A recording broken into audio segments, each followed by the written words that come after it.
असांजे लाइ इहो रिश्तो मीट हिकदमि लकी आहे। ईअं छोकिरो छोकिरी ॿाहिरि वञनि था होटल में वधीक ख़र्च बि लॻनि था ऐं टाइम बि लॻी थो वञे, त रिश्तो मीट कॉन्फ्रेंस हॉल में अचनि था, सभु ॼणा मीटअप कनि था ऐं टाइम सेविंग बि आहे। असां जीअं आयासीं, असांजो कमु थी 8 ॾींहंनि में, त हिते जेके अचनि था उन्हनि जो बि तकिड़ो कमु सुठो थी वञे ऐं सिंधियुनि जो सिंधियुनि सां थिए त ॾाढो सुठी ॻाल्हि आहे। रिश्तो.com सिंधियुनि जो सिंधियुनि सां ऑनलाइन सिंधी मैट्रिमोनी। नमस्कार, मैं राजेश दलवानी, आप देख रहे उल्लास लाइन बुलेटिन। शहर की ताज़ा खबरें देखने के लिए हमारे न्यूज़ चैनल को जरूर सब्सक्राइब करें। म्हणजे ते प्रेशर फक्त तुमच्यावरच आहे असं नाही बरं का दादा, ते प्रेशर तुमच्यावर आहे, ते प्रेशर म्युन्सिपाल्टीवर आहे, ते प्रेशर BNCवर आहे, ते प्रेशर प्रत्येकावर आहे। इतकं प्रेशर ना 2 वेळा मैदान काय बुक केलेलं रद्द होतं। कधी आचारसंहितेचे लोक म्हणतात इकडे झेंडा लावू नका रे, तिकडे झेंडा लावू नका रे। ही तीच आचारसंहिता असते जे श्रीकांत शिंदेचं बॅनर कुठेही लावायला त्याच्यावर काहीच बोलत नसते। बाबा आचारसंहितेचा कॅमेरा असला तर मी नीट दिसले पाहिजे, नीट आचारसंहितेला नीट रेकॉर्ड करायचं। दादा हो, माझ्याकडे म्हणजे मला असं वाटलं की मी कदाचित एक किमान 40-45 मिनटं बोलणार आहे। एक 15-20 मिनटाचा वेळ आहे माझ्याकडे। मी 15-20 मिनटात माझी भूमिका मांडण्याचा प्रयत्न करेन। ज्या पद्धतीचं एकूण वातावरण सध्या देशात दिसतंय आणि जी लोक म्हणत होते की आम्ही 400 पार होणार आहोत, 2 टप्प्यातल्या वोटिंग नंतर आणि 3ऱ्या टप्प्याचं वोटिंग 2 दिवसांवर आहे, त्यावरून हे स्पष्ट चित्र आहे की हे 200 पारही होत नाही। Very clear. राज्यामध्ये ज्यांना वाटते की आम्ही 45 पार होणार आहोत ते 20 पार करू शकतील की नाही अशी त्यांना स्वतःला शंका आहे। त्यामुळे ही लोक कमालीची बिथरलेली आहेत। मग बिथरलेली लोक रोज वेगळं स्टेटमेंट करतात, रोज काही ना काही स्टेटमेंट येतं। म्हणजे तो बिथरलेपणा किती असू शकतो बघा की कालपर्यंत नरेंद्र मोदीजी यांनी एकही प्रेस कॉन्फरन्स घेतली नव्हती, अजूनही त्यांची हिंमत नाही आहे प्रेस कॉन्फरन्स घ्यायची, पण ते काय करताय एका चॅनलचा एकच माणूस घ्यायचा, कोपच्यात घ्यायचा आणि इंटरव्ह्यू द्यायचा आणि तोही इतका कंट्रोल्ड वातावरणात द्यायचा की मला तर कधी कधी शंका वाटते की इंटरव्ह्यू कर्त्याकडून त्यांनी आधीच प्रश्नपत्रिका सगळी घेतलेली असते का की तू मला काय काय प्रश्न विचारणार आहे। म्हणजे तुम्हाला आठवत असेल मागे एक इंटरव्ह्यू त्यांनी अक्षय कुमारला दिला होता, त्यावेळेला आप आम कैसे खाते हैं, काट के खाते हैं की चूस के खाते हैं। जे काय या देशामधला किती गहन प्रश्न असेल की आप आम कैसे खाते, काट के खाते की चूस के खाते हैं। तर इतका भयंकर इतका अभ्यासू प्रश्न पंतप्रधानांना विचारणं म्हणजे कमालच आहे ना, डेअरिंग आहे ती माणसांची। आता ह्या सगळ्या डेअरिंगमध्ये मला मोदीजींवर मी काही फार बोलणार नाही। ते पेटेंट आम्ही सन्मान्य पक्षप्रमुख उद्धव साहेबांना दिले। आम्ही उद्धव साहेबांना सांगितलं साहेब तुम्ही फक्त आणि फक्त ते अमित शहा आणि मोदी बघून घ्या, बाकी फडणवीस आणि बावनकुळे निपटायला आम्ही तयार आहोत। 1 नंबर निपटू शकतोय आम्ही। फडणवीसांवर राग असण्याचं एक महत्त्वाचं कारण हे आहे बरं का, मला असं वाटतं की मी कायद्याचा प्रचंड आदर करणारी मुलगी आहे। माझ्यासाठी कायदा परमोच्च आहे। हा देश ज्या दिवशी आम्ही सार्वभौमत्व म्हणून स्वीकारला त्याच दिवशी आम्ही कायद्याचं राज्य स्वीकारलं। According to article 14 everyone is equal before law. कायद्यासमोर सगळे सारखे आहेत आणि कायदा सगळ्यात सर्वश्रेष्ठ आहे। परंतु देवेंद्रजींच्या काळामध्ये या कायदा सुव्यवस्थेचे जे 3-13-9-18 झालेले आहेत तेवढे कुणाच्याही काळात झाले नाही। देवेंद्रजींच्या काळामध्ये जेवढा गृह खात्याचा अपमान झाला तेवढा अपमान कुणाच्याही काळात झाला नाही। म्हणजे मी वारंवार सांगते की एकीकडे नितेश राणेसारखा एखादा माणूस म्हणजे बघा इथे मगाशी कोणीतरी बोललं होतं, सामाजिक चळवळीतले एक गृहस्थ बोलत होते, आपण सगळे लोक शेतकरी संघटनेची असतील, शेतकरी कामगार पक्षाची असतील, CPIची असतील, CPMची असतील, रिपब्लिकन पार्टी ऑफ इंडियाची असतील, चळवळीतली सगळी माणसं ही माणसं वेगवेगळे मोर्चे काढतात, आंदोलनं करतात। ते जेव्हा जेव्हा मोर्चे काढतात ना त्या डिपार्टमेंटचे लोक त्यांच्याकडे एक ब्रह्मास्त्र मिळाले कलम 353चं, लगेच सरकारी कामकाजात अडथळा आणला टाक 353, लगेच त्याला कंडम करून टाकायचं। पोलीस तर एवढ्या चटकन 353 टाकतात। म्हणजे हा मला एवढा अनुभव आहे ना की मी एकदा गेलं तर मला एक PI म्हटला फार बोलताय का करून टाक रे म्हटला 353। अरे मी काय बोलले राजा तुला, तू लगेच माझ्यावर 353 टाकायचं। तर 353 होते कधी जेव्हा प्रशासकीय कामकाजात अडथळा येतो किंवा प्रशासकीय कामकाज तुम्ही जाणीवपूर्वक तुमच्या बलशक्तीने तुमच्या ताकदीने प्रभावित करण्याचा प्रयत्न करता आणि त्यामुळे एखाद्याला न्याय देण्यात अडचण येते, तेव्हा 353 नक्की पडू शकते. अशी 353 खरंच न्यायाने टाकली जाते का, याचं एकच उदाहरण सांगते. नितेश राणे एकदा असं म्हणाले की काय करायचं ते करून टाका रे, काय करायचं ते करा म्हटले. अजिबात काही मागं पुढे बघायचं नाही, काय कोणाला घाबरायचं नाही. आपला बाप सागर बंगल्यावर बसलाय. ह्यांचा पत्ता नारायण भाऊंचा पत्ता आहे कणकवलीचा, आणि नितेश राणे सांगतोय की आपला बाप सागर बंगल्यावर बसलाय. असं मला त्याच्यात पण खोलात जायचं नाही. त्याच्यानंतर मग पुन्हा पोलीस जरा कॅमेरे घेऊन उभे राहायला लागले. वरबायटरी लिस्टमध्ये नाव आलं असेल हे की नाही, तुमच्याकडे एक वरबायटरी लिस्ट. रंग सावळा, सशक्त बांधा, मध्यम उंची, केस कुरळे, पोशाख साडी, भाषा मराठी, सदरील वर्णनाची व्यक्ती आपल्या हद्दीत आल्यास तिचे भाषण ध्वनिचित्र मुद्रित करावे. ती व्यवस्था नसेल तर ध्वनी मुद्रित करावे. तीही व्यवस्था नसेल तर टंकलिखित करावे. काही करावं पण भाषण रेकॉर्ड करावं. आता असं भाषण यांनी नितेश राणेचं रेकॉर्ड करायला एक कॅमेरा पुढे आणला. जसंही पोलिसांनी कॅमेरा आणला, पुढे एकदा नितेश राणे म्हटलं, काय माझा व्हिडिओ रेकॉर्ड करता म्हणे, काय व्हिडिओ रेकॉर्ड करायचं ते करा, काय कराल, फार फार तर तुम्ही हा व्हिडिओ रेकॉर्ड कराल आणि तुमच्या बायकोला नेऊन दाखवाल. हा कोणता चिकना बांधताना, हा कोण असा की ह्याचा व्हिडिओ काढून बायकोला नेऊन दाखवा पोलिसांनी. आत्ता सुरू झालं म्हणता संपते काय, म्हणजे काय विषय आहे. बघा, एका अर्थाने नितेश राणेचं हे स्टेटमेंट पोलिसांवर प्रभाव आणणारं आहे. एका अर्थाने हे स्टेटमेंट हे पोलिसांना आपल्या कामापासून परावृत्त करणे, त्यांच्यावर दडपण आणणारं आहे. खरं तर यासाठी पोलिसांनी त्याच्यावरती 353 दाखल करणं अपेक्षित होतं, पण संबंध महाराष्ट्रात आणि त्या दिवशी ड्युटीवर असणाऱ्या एकाही पोलीस अधिकाऱ्याने ही हिंमत केली नाही की त्याच्यावर 353 दाखल करावी. नाही केली कुणी हिंमत. हाईट अशी की जो ज्या खात्याचा मंत्री असतो त्याने आपल्या खात्याच्या कर्मचाऱ्यांना आपली म्हणजे तो पालक असतो त्या खात्याचा.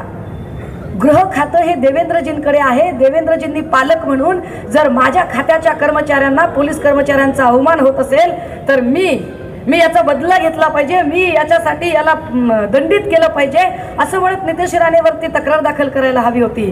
पण देवेंद्रजींनी सुद्धा तक्रार दाखल केली नाही. 4 दिवसापूर्वी एक व्हिडिओ व्हायरल होतोय केतन तिरोडकर नावाच्या माणसाचा.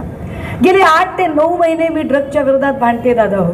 गेले 8 ते 9 महिन्यांपासून मी ड्रगच्या विरोधातले इतके पुरावे पोलीस स्टेशनला सादर केले. इतक्या पोलीस ऑफिसर असतील, एक्साईजची लोक असतील, मंत्रिमंडळातले मंत्री असतील, आमदार असतील, त्यांचे चेले चपाटे असतील, पुराव्यासकट सगळे रेकॉर्ड दिले, पण अजूनही ड्रग्जवरती कसली कारवाई होत नाही. केतन तिरोडकर स्पष्टपणे सांगतोय की mister Devendra Fadnavis, either support me और अरेस्ट मी, मला सपोर्ट करा किंवा मला अटक करा. पण देवेंद्रजी त्यावर चकार शब्द बोलत नाही. आपल्याला हे सरकार का बदलायचे त्याची कारणं नीट समजून घ्या. कुठेतरी एक फक्त खासदार निवडून द्यायचा एवढ्यापुरती निवडणूक सीमित ठेवू नका. इतका छोटा हेतू नाही आपला. आपला हेतू काय आहे, या देशातली, या राज्यातली कायदा सुव्यवस्था टिकली पाहिजे. या देशात, या राज्यात कायद्याचा, पोलिसांचा धाक असला पाहिजे. देवेंद्रजी सत्तेत आल्यापासून कुठलाही कायद्याचा आणि सत्तेचा धाक राहिलेला नाहीये. अरे कधी काळी लोक निर्जन ठिकाणी अंधारात इकडे तिकडे गुन्हे करायचे. आता परिस्थिती अशी आहे की पोलिसांचा धाक न राहिल्यामुळे आणि पोलिसांच्या पक्षपाती वागण्यामुळे, हे फार स्पष्टपणे मांडलं पाहिजे. कारण मर्जी संपादन करण्यासाठी सत्ताधाऱ्यांची मर्जी खपा होऊ नये म्हणून प्रचंड प्रेशर खाली काम करणारे पोलीस निर्णय घेऊ शकत नाहीत. त्याचा परिणाम काय होतोय, निर्जन ठिकाणी सोडा, लोक फेसबुक लाईव्ह करून एकमेकांचा मर्डर करायला लागले.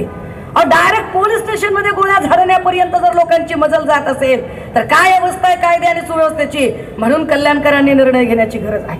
निर्णय का घ्यायचा आहे, इथं कायदे सुव्यवस्था टिकवणं गरजेचं आहे.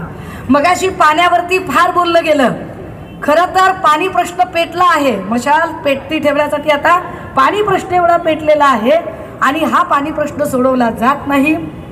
जेवढी काही म्हणून कंत्राटं असतात, मला वाटतं कुठे ABPने एकदा तोंडी परीक्षेसाठी बोलावलं. आवडता भाचा कोणता, म्हटलं बाबा माझा आवडता भाचा श्रीकांत आहे. का बरं, माणसानं खंडीभर खावं पण मांडी आडून कसं खावं ह्याची कला श्रीकांतकडे आहे. फार चांगली कला आहे. म्हणजे कंत्राट सगळी माझ्याकडे, ठेकेदार माझ्याकडे, एजन्स्या माझ्याकडे, चुनापुडीपासून ते मिनरल वॉटरपर्यंत आणि डीप फ्रीजपासून ते अगदी बल्बपर्यंत सगळ्या प्रकारच्या एजन्सी ह्या माझ्याचकडे असल्या पाहिजेत. एजन्सींच्यासाठी सगळ्या कंत्राटदारांचं क्लबिंग मीच केलं पाहिजे. मीच सगळ्या अधिकाऱ्यांना धंद्याला लावलं पाहिजे. सगळे अधिकारी मी माझ्याच अधीन ठेवले पाहिजेत. सगळ्या खात्याच्या अधिकाऱ्यांना मी रुबाबात सांगितलं पाहिजे. अशा पद्धतीचं जे राजकारण आहे ते राजकारण जर मोडीत काढायचं असेल, दडपशाही, कारण एक कंत्राटदार जातो म्हणजे नुसता कंत्राटदार जात नाही, त्या कंत्राटदारासोबत इथले कामगार सुद्धा मरतात. हे नीट लक्षात घ्या. इथल्या कंत्राटदारांची तर उपासमार केलीच केली, पण त्यांच्याजवळ काम करणाऱ्या तमाम कामगारांची उपासमार श्रीकांत शिंदेमुळे झाली. हे नीट समजून घ्या. तुम्ही जे म्हणालात ना दादा की कामगार चळवळींच्या संदर्भाने फार जीव तोडून मांडायचा प्रयत्न करतोय. एक तिसरी गोष्ट, का गरजेचं आहे, का इथे बदल झाला पाहिजे, मला याची कल्पना आहे की 10 वर्षापासून खासदार इथं होते. खासदार ज्या ज्या गोष्टी सांगतात तो MMRDAचा निधी आहे, तो राज्याचा निधी आहे. केंद्राचा निधी काय आहे याच्यामध्ये, केंद्राचा कोणता निधी वापरला, खरंच केंद्रामध्ये यांची चालते का. जे देवेंद्र फडणवीस आणि अमित शहा किंवा मोदीजी यांना भरीवर घालतात आणि सांगतात की असली आणि नकली शिवसेनेतला फरक, हे खरंच असली शिवसेनेचे पाईक आहेत का. श्रीकांत शिंदेचे वडील हे शिवसेना प्रमुख होऊ शकतात का. अहो, शिवसेना प्रमुख कोण असतो. शिवसेना प्रमुखाचा एक दरारा, एक रुबाब होता आहे.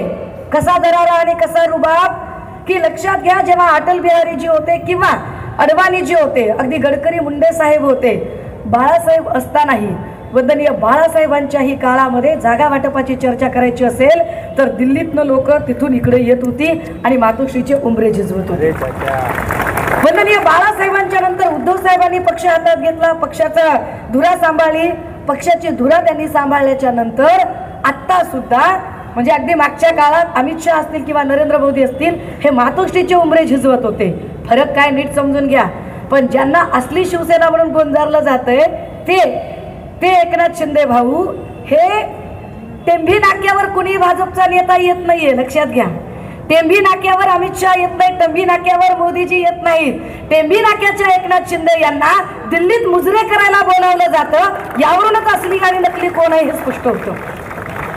बरं, त्यातही जेव्हा एकनाथ भाऊ असं म्हणतात की मी श्रीकांतला, मला वाईट वाटतंय की मी श्रीकांतला साधं हॉस्पिटल टाकून देऊ शकलो नाही. भाऊ, तुम्ही तुमच्या पोरांना हॉस्पिटल नाही टाकून देऊ शकलात तर कल्याणकरांना आणि अंबरनाथकरांना तुम्ही काय हॉस्पिटल टाकून देणार आहात. कुणीतरी तो हॉस्पिटलचा मुद्दा मांडला. आणि ज्याला स्वतःच्या पोराला दवाखान्यात टाकून देता आलं नाही, तिथं आपली काय बात आहे, ते आपल्याला काय हॉस्पिटल टाकून देणार आहे, विचार करण्यासारखं आहे. बर, तरी पण यांचा टेंभा, आम्ही शिवसेना आहोत. तुम्ही कशी शिवसेना आहात. तुमच्या पोराची उमेदवारी जाहीर करण्याची ताकद तुमच्यात नव्हती. श्रीकांत शिंदेची उमेदवारी भाजपने जाहीर केली. भाजपने सांगावं लागलं की श्रीकांत शिंदेला कल्याणमधून उमेदवारी मिळणार आहे, पण तुमच्यामध्ये ती ताकद नव्हती, तुमच्या तोंडात तेवढे दात नव्हते की तुम्ही सांगावं. तुम्ही काय शानपण सांगायचे आम्हाला. बरं, ह्या सगळ्यांच्या उपर त्यांचं अजून एक असतं बरं का. म्हणजे आता समजा मी इथं बोलले आणि मी गेले की हे जे सगळे मीडियावाले आहेत ना, हे काय करणार, हे श्रीकांत भाऊकडे जाणार आणि मग श्रीकांत शिंदेंना विचारणार, असं त्या म्हणाल्या, असं म्हणाल्या, असं त्यांचं म्हणणं होतं, यावर तुमचं काय म्हणणं आहे. मग ते काय सांगणार, त्यांचं ठरलेलं उत्तर, अहो त्यांचं स्टेटमेंट तरी बघायचं होतं, त्यांनी शिवसेनेवर कशी टीका अरे केली की. मी लाख वेळा सांगते, माझ्यात आणि वंदनीय बाळासाहेबांमध्ये काही जरी साम्य असतं तर एका गोष्टीचं नक्की साम्य आहे. मी वंदनीय बाळासाहेबांसारखी एका गोष्टीत नक्की आहे, माझा शब्द म्हणजे बंदुकीची गोळी, एकदा गेली गेली, शोधत बसत नाही इकडे पडली का तिकडे पडली. हो, मी ठामपणाने सांगते, जेव्हा शिवसेना भाजपच्या सोबत होती आणि भाजपच्या प्रभावाखाली होती तेव्हा निश्चितपणे मी विरोध केला.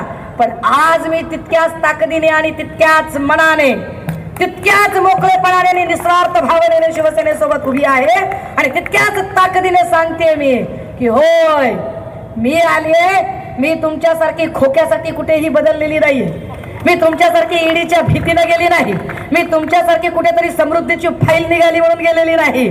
सुषमा अंधारे फक्त आणि फक्त या देशाची घटना वाचवण्यासाठी, या देशाचा कायदा वाचवण्यासाठी, या देशातलं सार्वभौम समाजवादी, धर्मनिरपेक्षता, लोकशाही, गणराज्य ही 5 तत्व वाचवण्यासाठी सुषमा अंधारे इथं उभी आहे.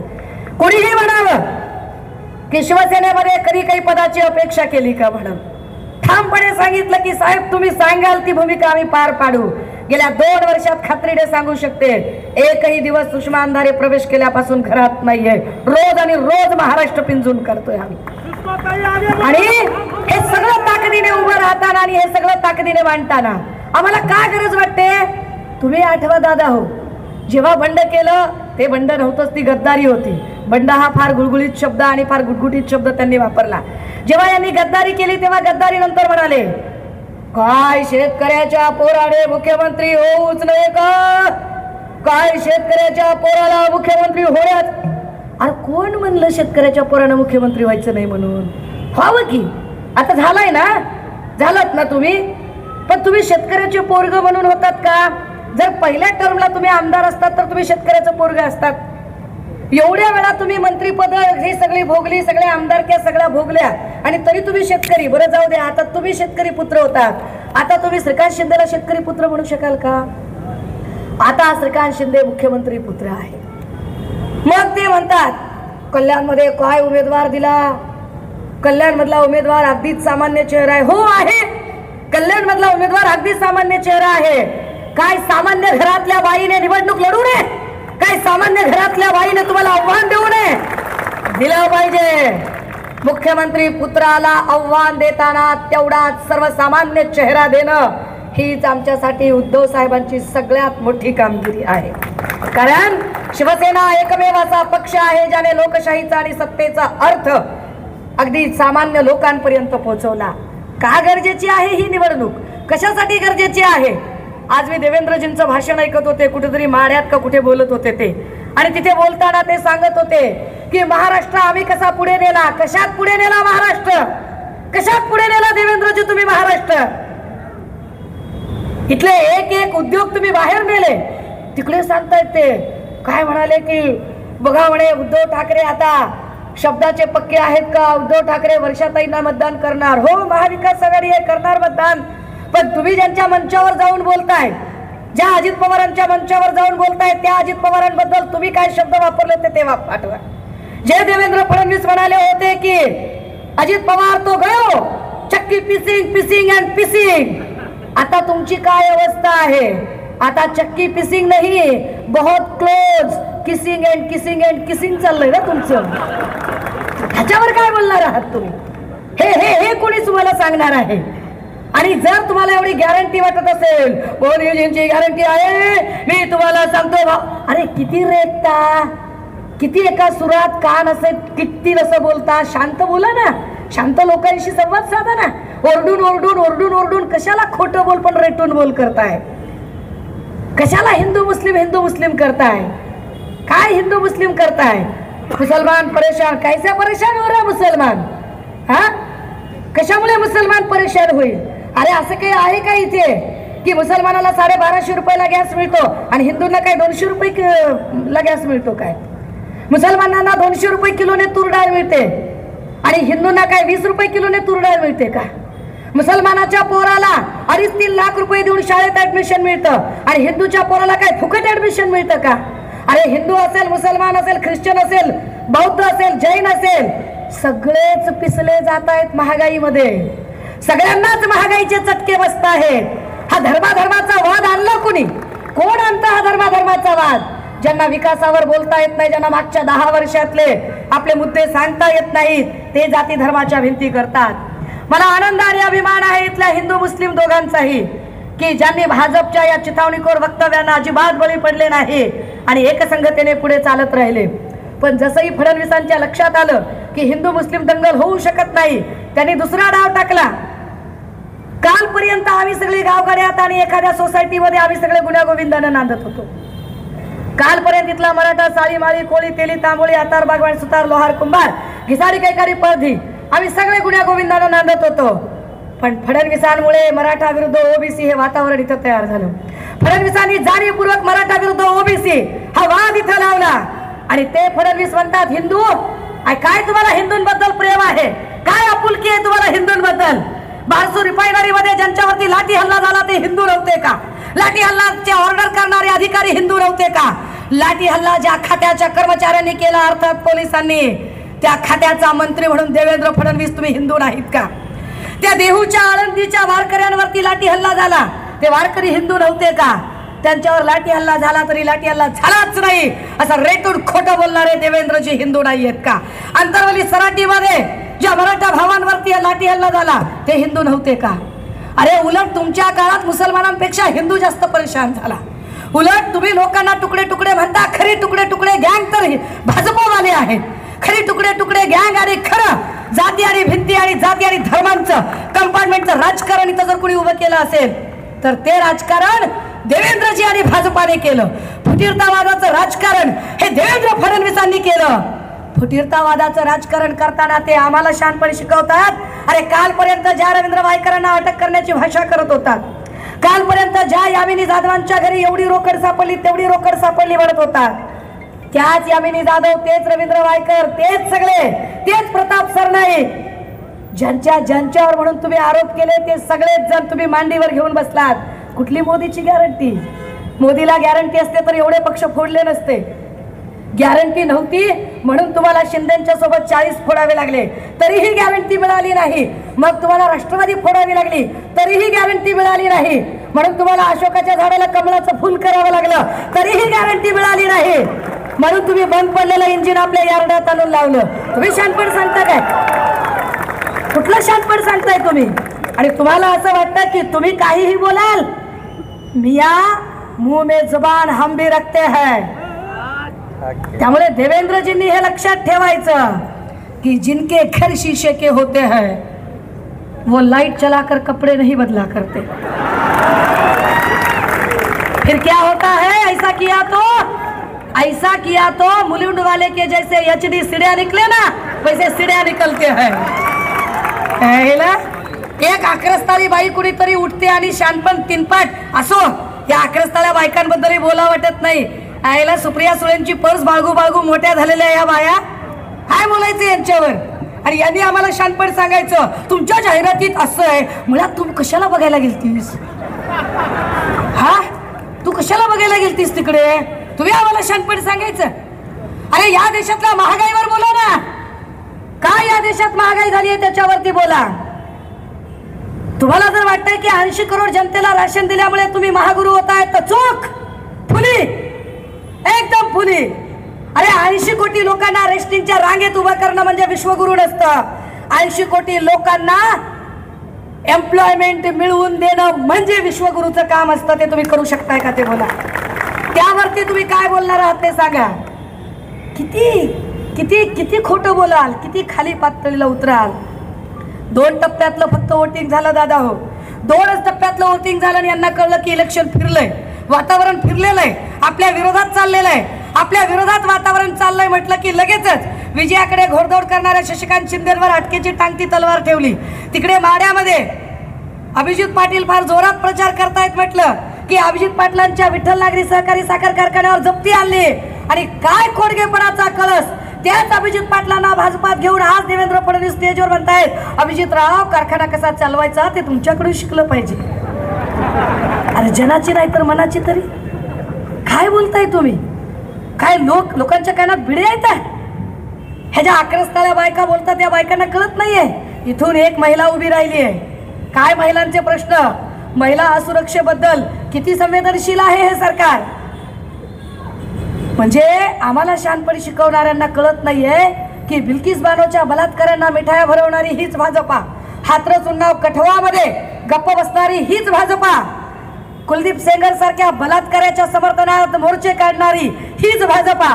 अथलेटिक्स आणि ऑलिम्पिकच्या आमच्या पोरींनी ज्या ब्रिजभूषण सिंग वरती लैंगिक शोषणाचे आरोप केले, त्याच ब्रिजभूषण सिंगच्या पोराला जर हे तिकीट देत असतील तर हे कसले बेटी बचाव वाले, हे तर बेटी भगाव वाले लोक आहेत.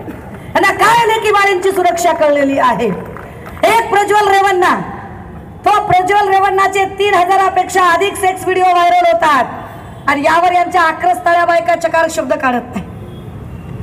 3000पेक्षा जास्त सेक्स व्हिडिओ ज्याचे व्हायरल झाले, ज्याने 3000 बायकांचं लैंगिक शोषण केलं.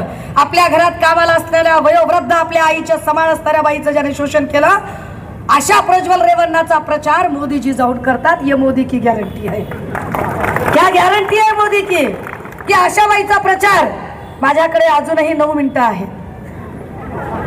हा म्हणजे पोलिसांमध्ये चलबिचल होण्याच्या आधी मीच सांगितलं पाहिजे त्यांना. आणि एखादी केस माझ्या अंगावर पडली तरी घेईन मी, डोंट वरी. त्या प्रज्वल रेवन्नाचे हात बळकट करा. कशासाठी बळकट करायचे? मोदी सांगतात रेवन्नाचे हात बळकट करा. कशासाठी मोदीजी? कशासाठी बळकट करायचे? इकडे मोदी सांगतात, इकडे काय देवेंद्र फडणवीस सांगतात मोदीजींचे हात बळकट करा. श्रीकांत शिंदे म्हणायचं मोदीजीचे हात बळकट करा. कोण बळकट करणार? श्रीकांत शिंदे, नरेश मस्के, यामिनी जाधव. अरे ज्यांचे हात दुनियाचे भ्रष्टाचाराने कळकट आणि मळकट झालेत, असे कळकट हात काय सत्ताधाऱ्यांच्यात बळकट करतील? आम्हाला मोदींचे हात बळकट करायचे नाहीयेत. आम्हाला या देशात लोक पावत चाललेली संविधानिक व्यवस्था बळकट करायची आहे. म्हणून ही लढाई आमच्यासाठी महत्वाची आहे. आम्हाला इथे पुन्हा एकदा कायद्याचं राज्य स्थापित करायचं आहे. जे लोक सांगतायत वन नेशन वन इलेक्शन, हम वन नेशन वन इलेक्शन में यकीन नहीं रखते हैं. वन नेशन वन इलेक्शन ये हुक्मरान करने वाली बात होती है. हम बोल रहे हैं कि वन नेशन वन इलेक्शन नहीं, वन नेशन और वन एजुकेशन की ज्यादा जरूरत है. टाटा बिर्ला आणि अंबानीच्या पोरांना ज्या क्वालिटीचं शिक्षण मिळेल त्याच क्वालिटीचं शिक्षण आमच्या लेकरांना मिळालं पाहिजे. यासाठी इंडिया महाविकास आघाडी कटिबद्ध असेल. म्हणून ही निवडणूक आम्हाला महत्वाची आहे. ही निवडणूक आम्हाला का महत्वाची आहे? अनंत हेगडे, पंकजा मुंडे किंवा सुब्रमण्यम स्वामी किंवा आत्ता ज्यांनी अर्थमंत्री पद भोगलं त्या निर्मला सीतारामन यांचे यजमान प्रभाकर परकला हे स्पष्टपणे सांगतात कि अगर 2024 को हम चुनकर आए तो हम संविधान को बदल कर रहेंगे. परकला म्हणतात की 2024 ला जर मोदी निवडून आले तर विसरून जा की 2029 ला निवडणूक होईल. या देशातली सगळी लोकशाही व्यवस्था पणाला लागलेली आहे. अशा सगळ्या काळामध्ये आम्ही काय करावं लागेल? अशा सगळ्या काळामध्ये गरज आहे की आम्ही एक सजग नागरिक म्हणून उभं राहण्याची. आणि इमानदारीनं सांगते दादा, हो खरंच वातावरण फिरलेलं आहे. यांनी काय पैसे खर्चायचे ते खर्चू देत, काय श्रीकांत शिंदेंना अजून नगरसेवक फोडायचे ते फोडू देत. इथून कुणाला वाळेकरांना फोडलं का त्यांनी? काय काय वाळेकर बापूला फोडल्यावर काय होतंय? अरे तुम्ही दाब तपस्या करून त्याला तिकडे घेऊन जाल. कदाचित तो माणूस तनाने तुमच्याकडे असेल, मनानं कुठे तुम्हाला माहिती आहे का? जेवढे नगरसेवक तुम्ही घेऊन गेलात त्या नगरसेवकांमधले अर्धे नगरसेवक आमचं काम करणार आहेत, आम्हाला खात्री आहे. तुम्ही काही जरी म्हणलात तरी या लोकसभेमध्ये जे 6 आमदार आहेत त्या 6 पैकी किमान 4 आमदार आमचं काम करतील, आम्हाला खात्री आहे. कारण त्या 4 आमदारांचा अख्खा स्वाभिमान तुम्ही पायदळी तुडवलेला आहे. त्या 4 आमदारांना तुम्ही जो त्रास दिला, त्या आमदार गणपत गायकवाडांच्या माय माऊलीला कारण नसताना जो त्रास होतोय, आम्हाला माहिती आहे की तुम्ही काय पद्धतीने दबावाचं राजकारण करताय. गॅरंटी आहे ना तुम्हाला मोदीची? फार गॅरंटी आहे ना तुमच्या पप्पांनी काम केल्याची? तर तुमच्या पप्पाला एवढी माणसं का फोडावी लागतात? का एकट्याच्या बलबुत्यावर इलेक्शन लढणं होत नाही तुम्हाला? लढा, लढून दाखवा, मग आम्ही तुम्हाला सांगू. आणि हो, आम्हाला विकास करायचा आहे. आम्हाला विकासासाठी आम्ही सगळं करत आहोत. आईला 2 महिन्यात तुम्हाला विकासाचा साक्षात्कार होतो का? 2 महिन्यापूर्वी वज्रमुठ सभेमध्ये जे अजितदादा स्टीलचा, वाळूचा, सिमेंटचा भाव वाचून दाखवत होते, त्यांना 2च महिन्यामध्ये मोदीजी विकास करतायत असा साक्षात्कार झाला. फार विचार करण्यासारखे बरं का. इकडे आमचे एकनाथ भाऊ पण म्हणतात आपल्याला विकास करायचा आहे. कसला विकास करणार आहात? मायबापाच्या इमानदारीनं मी अख्ख्या महाराष्ट्रात प्रश्न विचारते, इथं पुन्हा विचारायला तयार आहे. मोदीजी आणि त्यांचे इथले भक्तुल्ले आणि त्यांचे हिमायतगार झालेले एकनाथ शिंदे साहेब आणि श्रीकांत या सगळ्यांनीच उत्तरं द्यावी. मी 10 वर्ष धरत नाही, मी तुमचे फक्त 9च वर्ष धरते. 10वं वर्ष पूर्ण व्हायचे म्हणून थांबवते. 9 वर्षासाठी तुम्हाला 9च प्रश्न आम्ही विचारतोय. त्या 9 प्रश्नाची उत्तरं तुमच्याकडे आहेत का सांगा. 9 वर्षामध्ये मला महाराष्ट्रातले असे 9 जिल्हे सांगावेत त्यांनी. 9 जिल्हे की जिथं एकाही शेतकऱ्याने आत्महत्या केली नाही. सांगा. या महाराष्ट्रातली 9 अशी शहरं सांगा की जी स्मार्ट सिटीच्या नावाखाली तुम्ही 100% डेव्हलप केले. दाखवावे त्यांनी. 9 असे खासदार दाखवावेत त्यांनी की ज्यांनी खासदार दत्तग्राम योजनेतनं गावं दत्तक घेतली होती आणि त्या गावांचा 100% कायापालट केला. श्रीकांत शिंदेनी कोणतं गाव दत्तक घेतलं होतं आणि त्या गावाचा कायापालट झाला की नाही हे पण त्यांनी सांगावं. तुम्ही नावं जाहीर करायची, मी कागदपत्र दाखवायची. 9च मला 9 अशी फक्त राज्य सांगा की मोदींच्या काळामध्ये त्या 9 राज्यांमध्ये दलित आणि अल्पसंख्याकांवर अजिबात अत्याचार झाले नाही. मला 9 असे जिल्हे सांगावेत, 9 अशी राज्य सांगावीत की जिथं एकही माय माऊली प्रताडित झाली नाही, एकाही महिलेचं लैंगिक शोषण झालं नाही आणि अत्याचार झाले नाही. 9 असे भाजपचे नेते सांगा, 9च नेते की ज्या 9 भाजपच्या नेत्यांवर ईडीने कारवाई केली. का? भाजपच्या लोकांकडे पैसे नाहीयेत, श्रीकांत शिंदेकडे पैसे नाहीत पैसे लोकांकडे. का? किती राहिले दादा? आपण प्रवेश माईक बंद करू दादा, 3 मिनिटं कारणीला.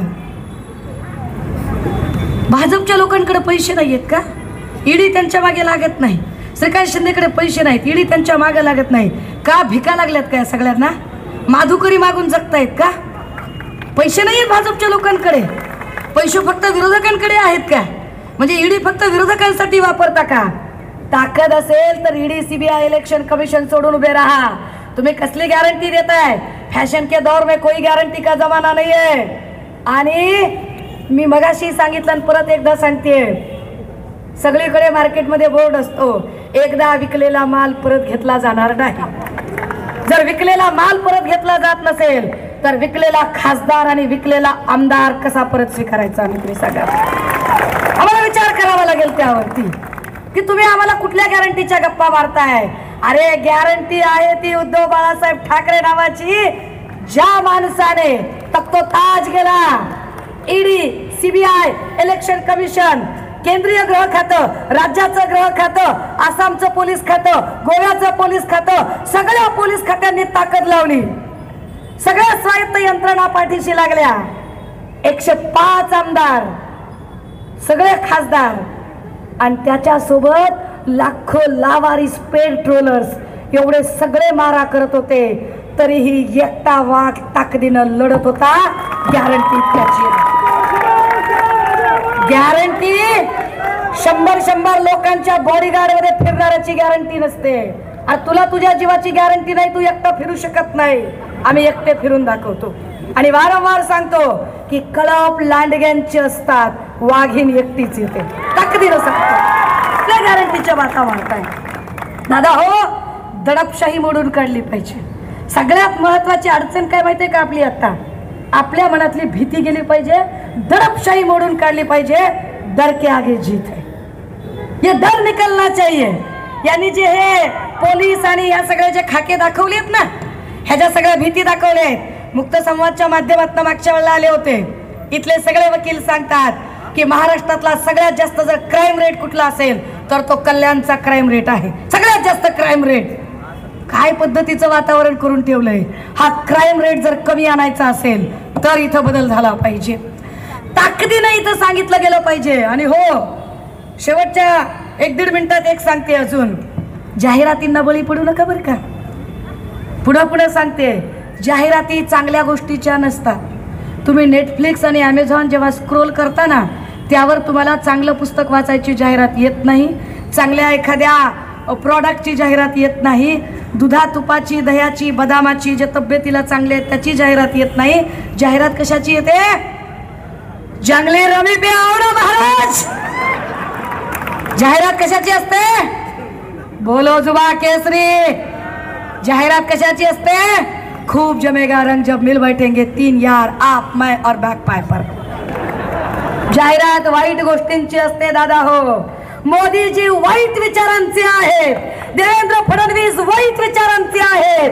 त्यांचा विचार जातीवादी आहे, त्यांचा विचार धर्मांध आहे, त्यांचा विचार जात आणि धर्मांमध्ये भिंती निर्माण करणारा आहे, त्यांचा विचार जातीमध्ये, धर्मामध्ये विष पेरणारा आहे. आणि विषारी विचार असणारे लोक जाहिरातींचा मारा करतात. आम्हाला जाहिरात करायची गरज नाही. आम्ही एवढंच सांगू शकतो की पश्चिम